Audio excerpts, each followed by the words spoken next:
Yes, okay. All right. That We was, should be good to go. all right, I think we'll go ahead and call this meeting to order. We have, David will be here with us shortly and Diane's still out of town, so we will move forward. The agenda you have in front of you is pretty, we'll follow it pretty close. I did want to make one quick adjustment in case somebody needs to leave a little bit early. If you look down under number 7, other business, we have a conflict for our meeting in April. Both Davin and Mike are going to be out of town on what's scheduled to be the 23rd.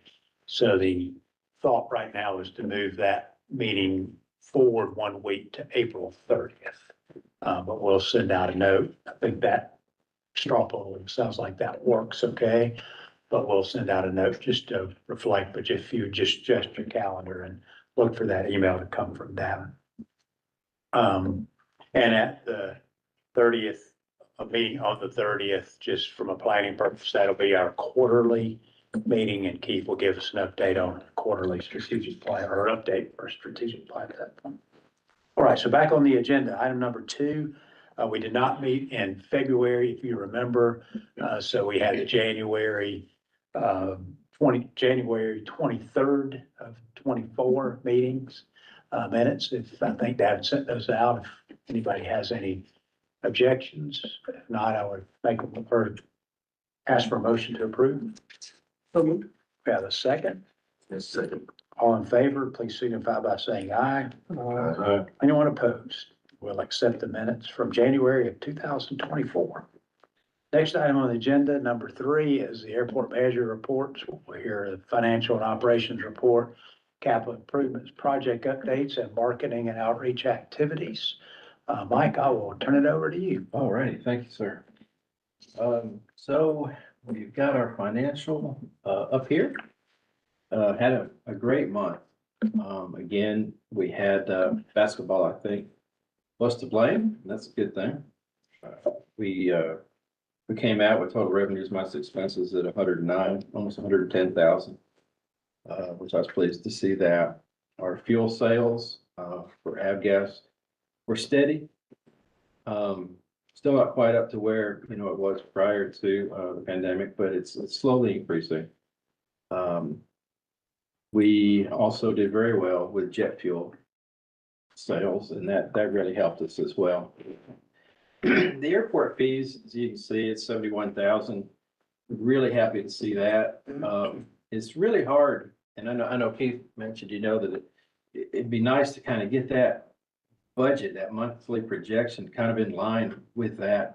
And I think, give me probably another year so I can figure out exactly where it lies, because it's after the pandemic. They're starting to come in bigger aircraft, which means there's more fuel sales, but there's also more ramp fees. There's more fees involved. There's more landing fees. So that's increased, and it continues, to increase mostly during basketball season. But once I get a handle on that, give me a good 2 years to kind of get a good, projection, and I can probably do a better monthly projection on the budget, be more consistent, I think. But I guess for now, we can just look at the year to date, and go with that. But yeah, just so you know, I will plan on that. Just as a question, Mike, do you know if most departments are just flatline the budgets? I mean, it's Honestly, been I don't generally know. working, but, Do you know, Nikki? Say that again. Yeah, if most, like most departments, like flatline their budget, like if it's a certain amount that just divided by 12, and then each month, that's what it will be. It's pretty consistent. We're like our airport fees, it's kind of up and down. We do have there's seasonality. the seasonality makes it hard, especially with them, flying these bigger aircraft lately. It's hard to really figure out what that monthly budget's gonna be, because it's up and down. But I think I was telling Keith, give me 2 years and I can kind of see what that trend will be and kind of pinpoint more of a monthly projection. But do other departments kind of do that? Well, they have budget analysts who work with them, and they tend to look at trends. Mhm. But as you know, our budgets are really based off last year's budget. Mhm. So, generally speaking, whatever you have last year is what you'll get this year. Yeah. And anything you'd like over that, that's a justification that you'd have to make through trend analysis. Yeah, So and a lot of them don't have revenue sources like we do. I'm thinking about PED. Yeah, and yeah, yeah, Building yeah. inspections, Yeah, because they get revenues, they're an enterprise. yeah, And I think they just do trend analysis. yeah, yeah. Okay.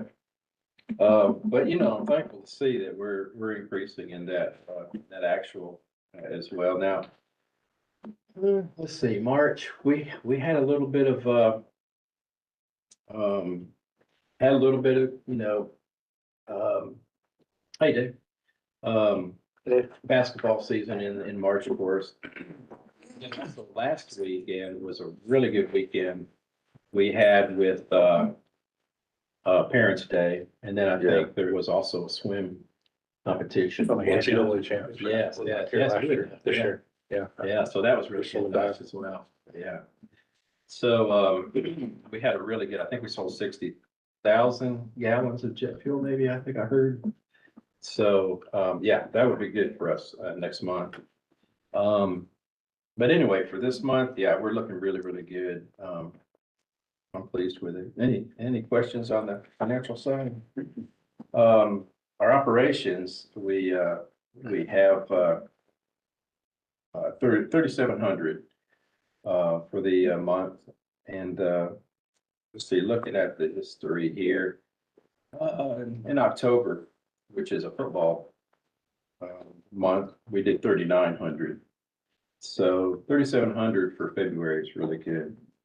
And, I think March would be a good one as well. So right now we're up to 27,000 operations, and our budget year to date is 42,000 that we have slated for that. So I think we're on our way to make that. Do you think you'd get a bump from G-Day? Do you usually get a lot of people? Yeah, we do. Mhm. It's steady on G-Day. It's not like a regular football weekend, but it does help, does definitely help us. And tell me when that is. That's Masters weekend as well. Yeah, Oh, is it really? Yeah. And we get some of that. We get some Masters folks too. yeah, what's that? Yeah. 16th, I think, of April. Okay, Yeah. okay. Yeah, that'll be here for you know it.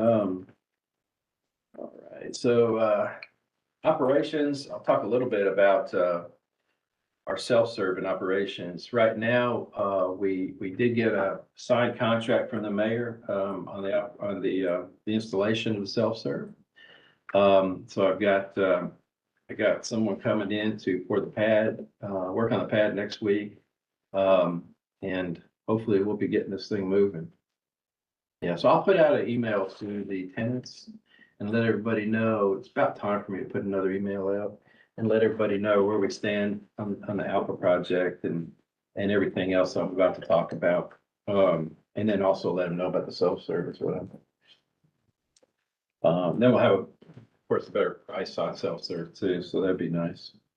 Capital improvement project update, so we have, all of the contracts signed, for the Taxway Alpha project.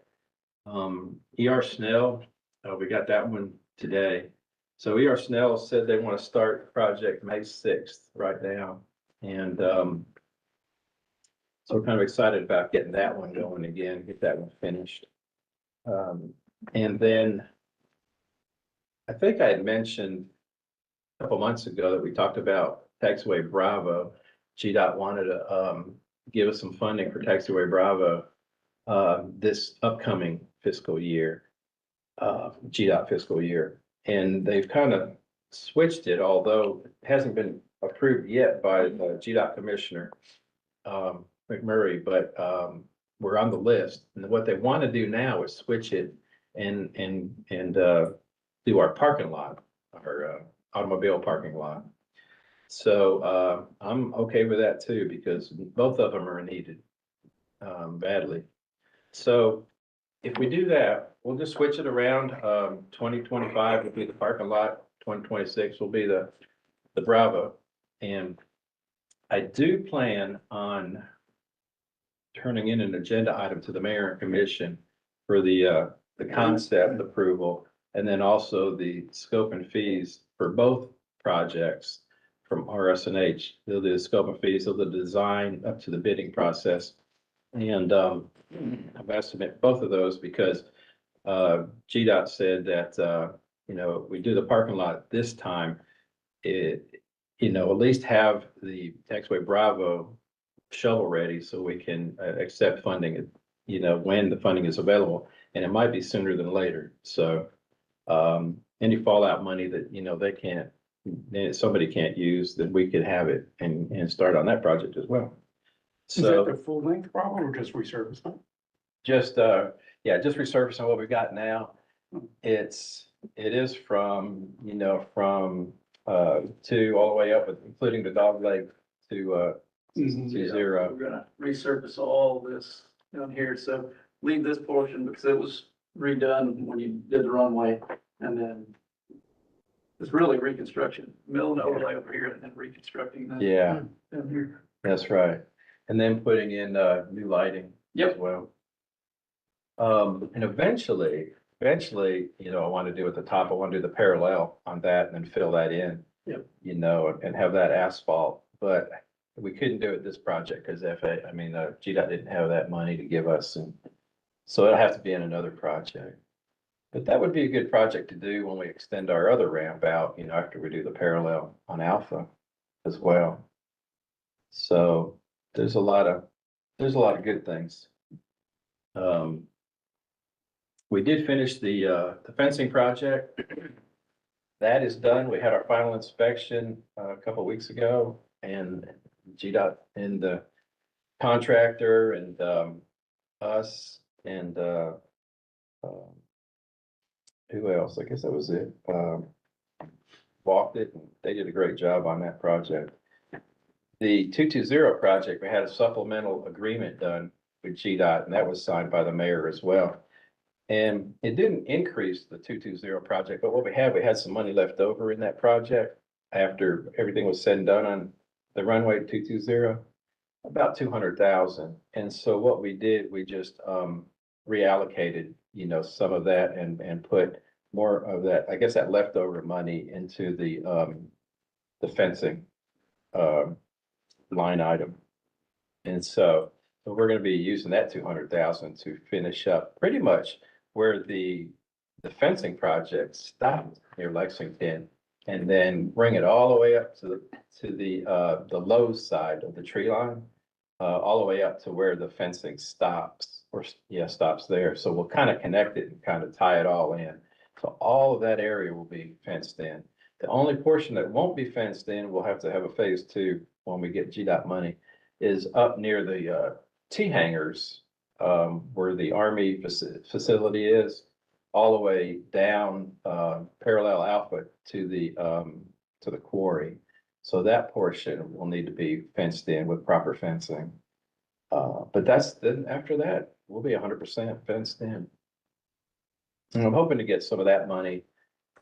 I don't know, hopefully next year. If GDOT gives us money to do the parking lot and then also Bravo, that might be all the money they have to give, but if they have any fallout money, we can certainly get that done, because we got it done pretty quick, pretty swift. Mike, with the parking lot, is the basic idea just a ground level expansion or not a dig? Yeah, I'd love to do a deck, and we looked into a deck, but what was it, like 10 million or something? Yeah, it was substantial. Yeah, it was pretty pricey. I mean, that would be ideal. Would be ideal. Parking decks are expensive. Yeah, or if you could move one of yours over here, that'd be great. They are expensive. Yeah, we're just gonna go pretty much a mirror of what we've got now, just a little bit, just north of that one. Okay. At one point in time, we talked about having it side by side, out here, but the tower, the new tower is gonna go in a place where we would have put that. So this new one would be actually north of it. The good thing is this, and I think I'm right about this, and correct me if I'm wrong, is that with FAA money, you can't charge parking. It's like if you bought a house on your property, which we did in Floyd County, we bought a house with FAA money. We were gonna rent it out. They said, you bought it with FAA funds, federal funds, you can't rent it out. You can't make money off of grant money. So this would be actually a GDOT project, and I don't see any reason why you couldn't charge then for parking at some point in time if you ever wanted to, on this parking lot. But I know with FA funds, you can't charge. Now, I don't know if it's a drop dead date sometime, or I think it's, from what I've been told, it's just ever. You Yeah, know? that's my understanding. Yeah. Yeah, so it's kind of a good thing. We're putting up a little more money up front because it's a 75-25 project versus a 95, 5 and 5. But in the end, you know, you could definitely, if you ever wanted to, start charging, you know, for parking on that lot. But it is something we need, you know, and as I talk to these airlines, you know, we've got the infrastructure good, you know, we've got a good terminal, and some of them bring up parking. And I just say, we're working on it, you know, we're working on that. So it would be nice to, how many more spaces was it? 80? So, yeah, somewhere between 75 and 80 more spaces. That's what our draft has right now. So, That's good. And then the drainage is a big deal. yeah, the drainage is the earthwork is the biggest part of the project, really, just trying, because that is a little bit of a low-lying area just north of the parking lot right now. So we're gonna have to bring that up a little bit to make sure the parking lot doesn't flood, Yeah. and, probably excavate some a little bit to the, west, north of where the tower will be. I think we can come close, pretty close to balancing the site. But yeah, it will be some earth moving out Yeah. there, and unfortunately, some tree removal too, taking Yeah. out some of those old concretes, so. Yeah, it was. Yeah, Nobody wants to park under an old. I was gonna say, they're kind of getting a little long in the tooth too, aren't they? Yeah. They're, I mean, that's- they're mature. They're very mature, that's a good word for it.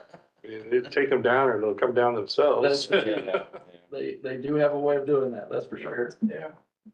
So there's exciting things. Am I missing anything? I think we got so many things going. I think that's all we got right now. I mean, I don't know if you wanted to talk about Alpha construction or not, but. Yeah, you want to do that? So, yeah, moving forward with the Alpha project, looking to get started, official notice to proceed on May 6th for the taxiway Alpha construction. So I know we're all very excited to see the various places filled in and paved and all that work done. So, we'll probably see a little bit of work, maybe start moving before that May 6th time, so they get to work on some erosion control and move some of the materials and getting some of their site work set up. But getting submittals and things like that right now.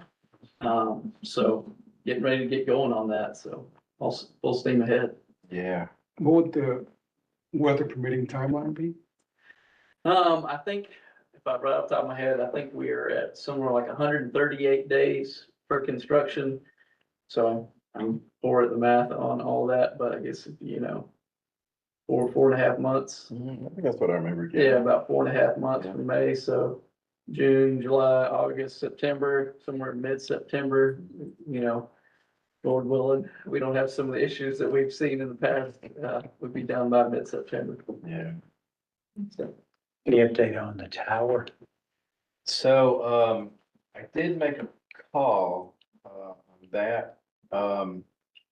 They did determine that they did want this location.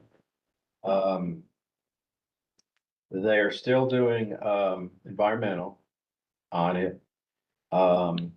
And like you mentioned one time, I guess they're building so many towers, they were having a hard time, you know, getting engineers. They said that they were trying to do 40 tower projects in the next few years, Mhm. and FAA wants to hire like 70 people in their design and engineering department. It was an absurd number. I was like, there's no way you're gonna be able to hire that many people. They design them in-house. Yes, sir. Yeah, they do. They do a lot of the design in-house. They do sometimes will sub some of that stuff out because like I said, they don't have the people. I used to work for a company that did some of the tower design, but a lot of the work for the towers is done in-house. I would thought it'd be like a cut and paste operation, just. You would think, but as you know, every airport's different. And So that's the thing. they're trying to keep costs as small as they can, you know, design costs a whole lot smaller than construction costs a lot of the time, so. You know, you don't want to over-design something and put yourself out there too far, so they're trying to scrimp and save, you know, federal government, all that fun stuff. So. Yeah, and it is a cut and paste, but a lot of them, here, we were able to determine if we have the height, like the trees were here, the buildings were here, they go up. Yeah. Or, or out, or, yeah, how big do you want the cab? We can make it bigger, we can make it smaller. Where do you want to put your equipment? So all of that, it is kind of a cut and paste as far as the design, but then you got all that other stuff. Then you got the infrastructure, where's your infrastructure? How are you gonna get it to here and there? And Yeah, how you gonna get all the power from the existing site to the new site and all that stuff. yeah, but it's funny, I was in an Uber when I was in Scottsdale and, I think we're leaving the airport. And I looked up and there was the tower. It was exactly the design, that rocket ship design that we talked about. It was there. They built one, yeah. I was like, man, it looked pretty cool, actually. It really did. But, yeah, so, yeah, I hope I answered your question on that. Perfect. Anything else under your reports, Mike? Marketing and outreach activities, you want to touch on that? Well, we've got Timothy Road class coming out with a very special person as part of that class. It's coming in. Two of them, I think Josh is there, right? Oh, there we go. Well, there- No, Well, maybe. Okay, yeah.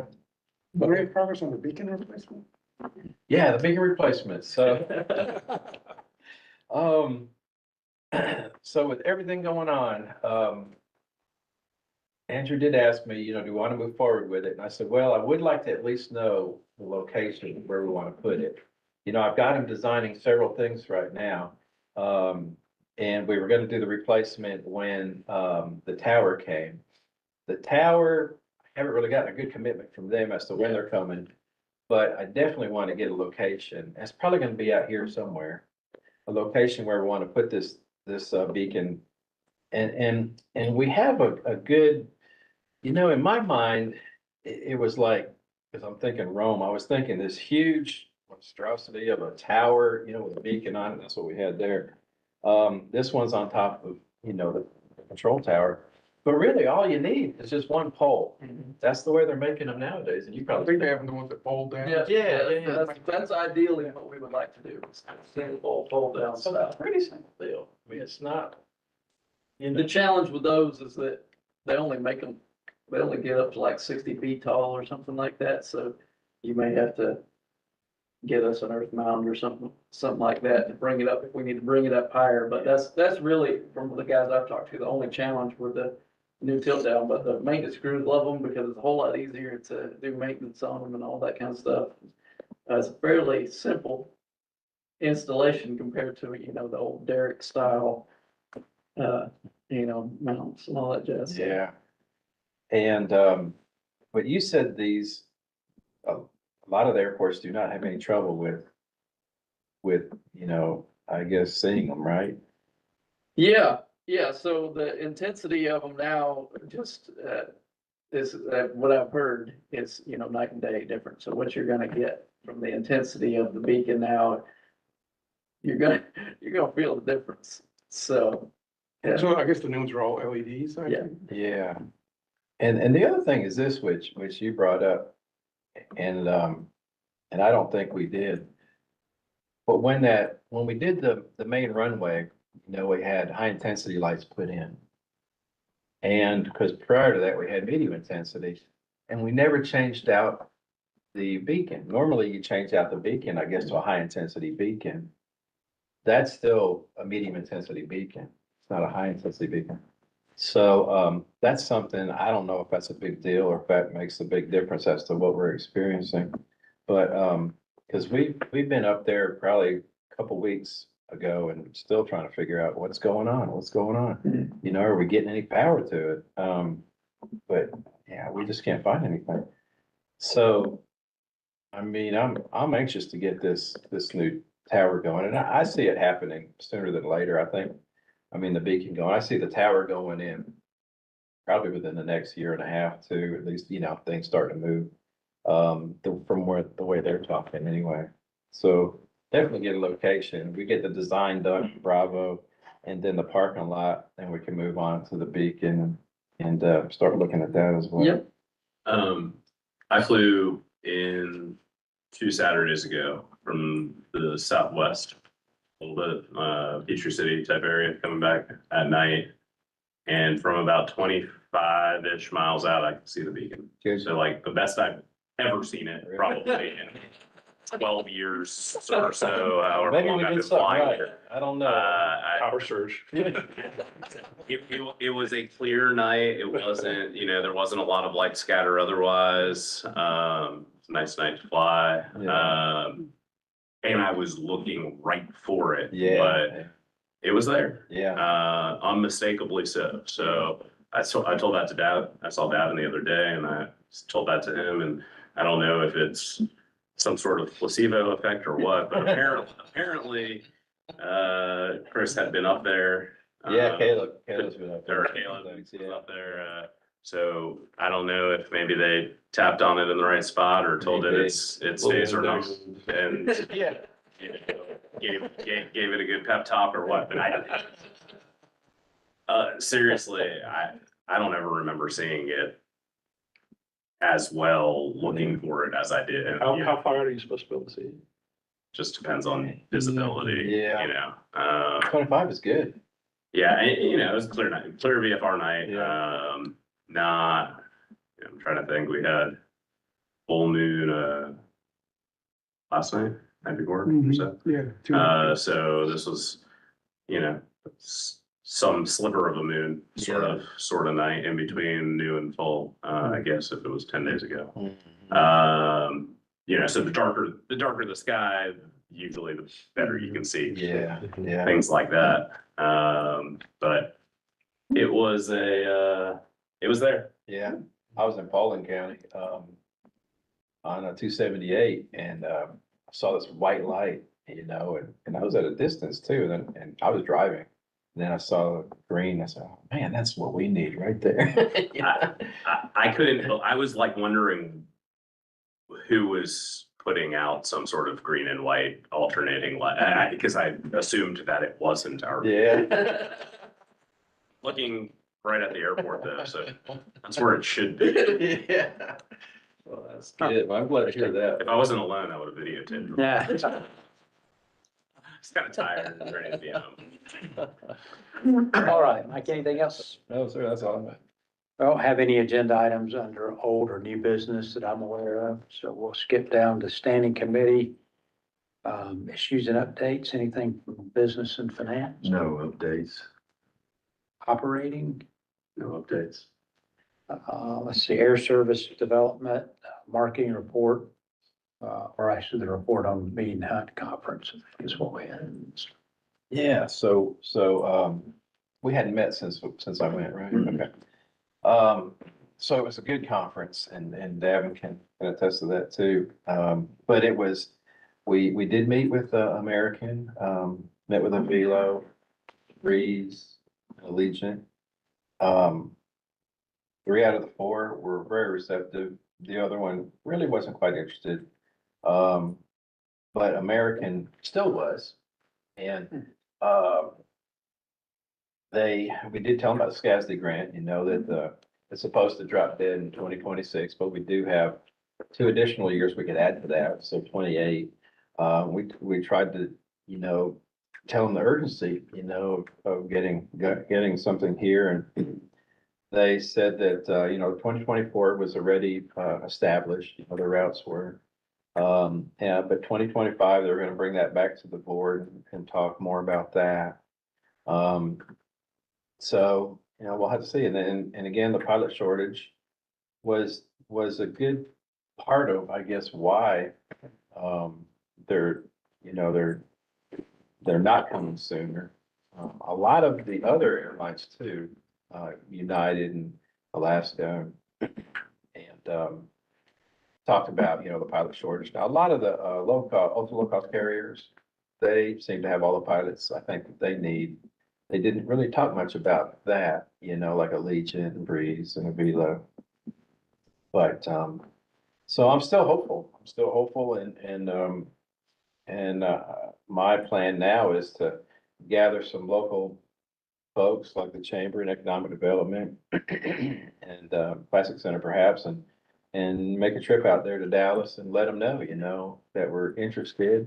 Give them a good pitch. I mean, I can do that with these network folks, but all they do is bring it back to them, our market study but I want to actually talk to the folks there at the corporate and bring our arsenal of folks and let them know how interested they are, what we do have to offer. So that's kind of the next step. I've been talking to Nikki about that too.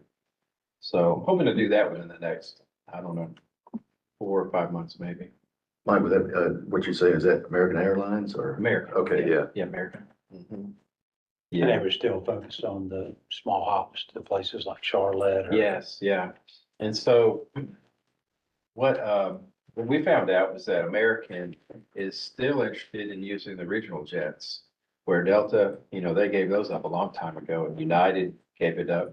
Um, and so they're still interested in beefing those up, getting pilots up to speed in the regional side. And also what they're doing is, right now they have a hub in Dallas, of course, and then Chicago, and they have well, it was small in Charlotte, but now, I mean, Charlotte, they're building so much, and RSNH has got their hand in everything there. Yeah, Charlotte is, where Americans putting a lot of their money right now. And, so they're invested heavily in growth in Charlotte. And what I've heard is even at the expense of O'Hara. O'Hara is not their focus anymore. They're really focusing on growing in Charlotte. And so, yeah, Charlotte and Dallas are, I mean, really they're big hubs now in the United States. And so yeah, I was shocked to hear that O'Hara wasn't a priority for them. I mean, if compared to Charlotte, Charlotte is a priority. So, I mean, they can get the pilots. Yeah. And they've got the aircraft. If they can get the pilots, I think American is the one that really, who's still focused on the United States. What I've read is that, Delta and United are, of course, more heavily invested in international and trying to get their international traffic back. But American's still sitting on their group of regional jets in the best position airline to, I guess, remobilize those jets if they can get the pilots and continue to do the smaller air service. So, Yeah, and we're in a good spot. absolutely, Yeah, absolutely. I think so. Because we're so close to Charlotte, that was the initial intent with our SCASDAP grant, was to go to Charlotte. I feel like in my mind, they're beefing up Charlotte just for us. And I'm sure you guys would treat American a whole lot better than Hartsfield treats them. And so I don't think you'd have to push too hard. You can tell a good story to them. So. Yeah, well, that's our intent. So that's kind of where I am on that right now. Do you have anything to add to that, David? No, I think you covered that pretty comprehensively. Okay. It's a good conference. We learned a lot. Yeah, we did. We Yeah. did. And we networked a lot, and that's one of the most important things is the networking. Sure. It's a small conference, so small conference, meaning small, not a lot of people, but there's a lot of airlines there. So and Davin attests to that too. It's definitely a benefit, for us to go every year. And we had a good meeting too with the US Department Oh, of yeah. Transportation official Yeah, as well. yeah, we did. Yeah, we talked about the Central Air Service and then also, our current SCASDAP grant, just to make sure, we could extend that out. And that was a good meeting too. That was one of those meetings where, you could meet with him if you wanted to. And I signed up to meet with him because I just had some questions, Correct. Is this an annual meeting or is? It is. It's the one I always go to. At the same time of year, That's okay. the meeting one with Yeah. Doug. Yeah, so Doug was with us. He sits down with us and of course, they're the ones that do the market study and puts all the good numbers together for us. Yeah, so it was a good meeting. Very good. All right, anything else from Air Service Development? No, sir. The other thing under other business, we've already talked about the April meeting, authority appointment process came out last week. I guess Keith and I both did reapply. So I think the 25th is the date, if I'm not mistaken, for the interviews. By the next meeting, we will have done our interviews. I don't know if we'll know the answer yet, but, let's see. There is a couple of other things I did want to Yeah. mention too, if I may. We will have a mass casualty exercise here, April 23rd. It's actually that Tuesday when we're going to be away. But Alton, Grant, our firefighter here, I'm going to try to work with him, and see if I need to be here on that Tuesday. I need to split my time up at the conference. Anyway, we'll find out. So that'd be a good event. That's something normally a Part 139 airport, if you have passenger service, you have to do that every 3 years. That's if you're a class 1. We're a class 4. We don't have passenger service. So we're not required, but it is good to do. And the community, the police, the fire, EMA, EMS, the hospitals, Red Cross, everybody's involved. And they wanted to, they sat down one day and said, okay, let's have a mass casualty event. They decided the airport. So we're real thankful that they did. It's going to be simulation, of an aircraft coming in with a football team or something like that. So UGA is involved too. Yeah. Yeah. The water polo tubes. There you go. Something, yeah. The other thing is, just briefly, Davin and I've been talking to a company that tracks landing fees. And there's a lot involved in this, so I'm not gonna get into a lot of detail. But, several airports in the state, mostly Atlanta airports, I think, and also a few others are looking at them. We're looking at them too, and what they do, they track your landing, the aircraft landing at your airport, so you don't have to go and say, hey, don't forget to pay your landing fee or, put that they're on the honor system, say, hey, I need to come in and pay my landing fee. These folks actually track it through ADSB, flight plans, FlightAware, and they bill them, and they get a percentage of that, and we get the landing fees. Now you can determine, not to, charge your locals, which I wouldn't do, a landing fee. But anything over 6,000 to 7,000 pounds, you can determine where you want that to be. And then, also special events that come up into your community, you can also up it, like say Augusta, if they have the Masters, they can up their landing fees.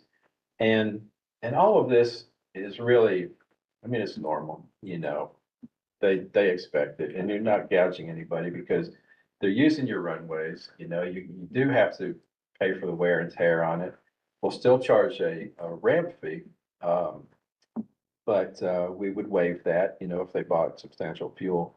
So it's nothing that we're not doing now. It's just that we'll be able to capture it and always capture it instead of, even the middle of the night when somebody comes in, a jet, they could go ahead and they'd be billed. And, we're only here from we leave at 9 PM, come back at 6. So in between that time, we don't capture any landing fees. And sometimes we do have jets come in. So that would be captured even when we're not here. And then billed, and then we get that landing fee. So anyway, without going into it, that's kind of what we're looking into now. And I'll get more in depth as we kind of find out more about it. Briefly, and maybe this just a question to add to the follow-up, but what's the enforceability? The company actually, that's a good question. The company actually bills them and they have a percentage, what was it, like 96%? I think it's like 99.6%. Yeah, 99.6 that the company's paying. Collections, yeah. Yeah.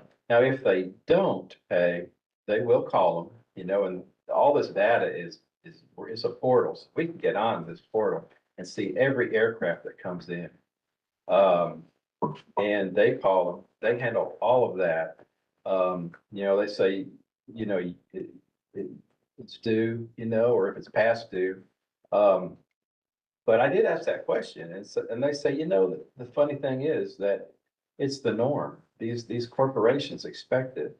It's at all the airports, so they pay it, it's just part of doing business. But they did say, that they really have no problem. Now, if they did, there's a list that goes to the you know, the corporation or the aircraft owner that has all of the airports that they went into, the times they landed, the times they took off. And, you know, everybody kind of knows if they're paid or not. Nothing we can do, nothing we would do. Kind of like now. For their airplane, if they land and they don't pay, What's you that? don't have a boot to put on. No, there's, I've done that before, honestly. Yeah. Chain on the prop or Yeah. But chain around. we do landing have, we do have airplanes that actually try to avoid the landing fee or even a ramp fee. What they do, they'll just come in, they'll shut down one engine, they let the person out, and they let us know, you know, they don't like paying landing fees. They shut down the engine, let them out, crank it back up and go. And they don't, and you know, and those folks know better. This is a large aircraft. They normally should pay a landing fee. We don't charge landing fees, of course, for, you know, single engine, like twins, anything under 7,000 pounds, you know, this. At one time, when I first got here, I think we were charging everybody $5, you know, to land. 15 or, Yeah, somebody flew a 172 to the EAA meeting, get charged Yeah, $15. see, I did away with that. There's no sense in that. No. That But was before your time. yeah, yeah, well, yeah. Yeah, but yeah, for the larger, because, you know, if they're gonna use your runway and we gotta, you know, there's a lot of wear and tear on that thing. We're having to, right now, we're getting some quotes on, you know, as they land, they make rubber, you know, marks and things, and we get dinged on that with our FAA inspection. So we have to come back and we have to paint it, restripe it. We're getting prices right now of $8,000 to $10,000, you know, to restripe. And I know we'll get dinged, so we gotta do it, you know, we gotta do it before our inspection. And, but that kind of money helps us, you know, to pay for that as well. So, What's the fee for this service? Do you know? Is it a percent? yeah, it's about 20%. 20% of 20%. Total Yeah, collection amount? Wow. so I mean. but you tell them the number, They, right? they collected off ADSB. Yeah, No, I'm saying, but you tell them what the fee is. Yeah, you tell oh, them yes, the I tell them what the fee is, yeah. Right, Yeah. so, Yeah. So you can just Can raise, adjust the fee. raise your rate. for- Yeah. right. Yeah, Okay, and right good. now, we're at $2.80 per 1,000 pounds. They're suggesting, and from what I've seen from other airports too, is that they're around $3 to $4, you know, per 1,000 pounds. so 25% more than the 280 is 350. Yeah. Right in that range, and then we're net still Yeah. probably even better than the 280, because they're, I imagine, Higher collection. well, good collection rate, plus also they're sending you a check, right? Yeah, So so you're that's not- the check, right? Losing 3% on the credit card. And then during football season, we lose a lot of landing fees because it's so hectic. You know, people don't want to get in that line. The line's just long, you know, to pay ramp fees or questions or, you know, whatever questions they got about rentals or whatever.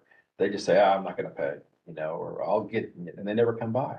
And so football season or even basketball season, you know, we could really make sure we capture all of the landing fees, you know, from that.